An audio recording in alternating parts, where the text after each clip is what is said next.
তুমি কি আইসক্রিম দিচ্ছ? খাবি? আমাকে বেশি দেবে। কেন বেশি কেন? আমার ভাল লাগে। ভাল লাগে?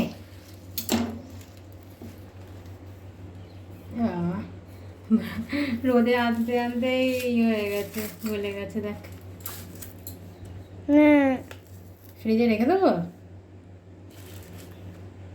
না না আছে, রেখেই দিই এবার কিছুক্ষণ।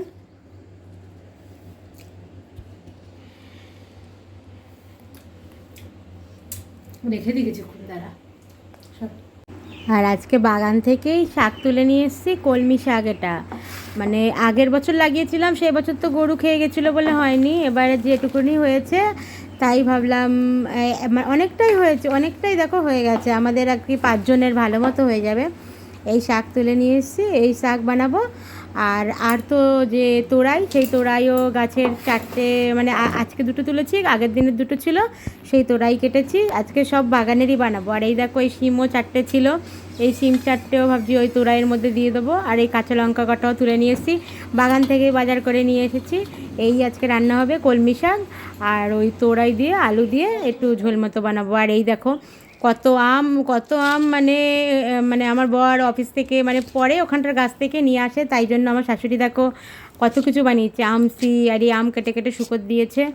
আমি তারপরে আচার বানানোর জন্য ওই আর কি একটুখানি আম দিয়েছিলাম।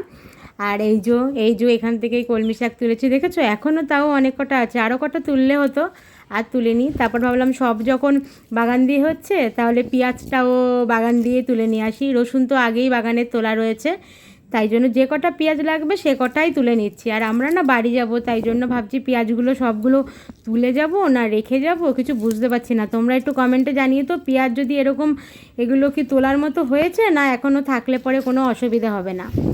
আর এখানে না একটা টমেটোও ছিল, একটা পাকা টমেটো হয়েছিল, পাকা টমেটোটা হয়ে গেল।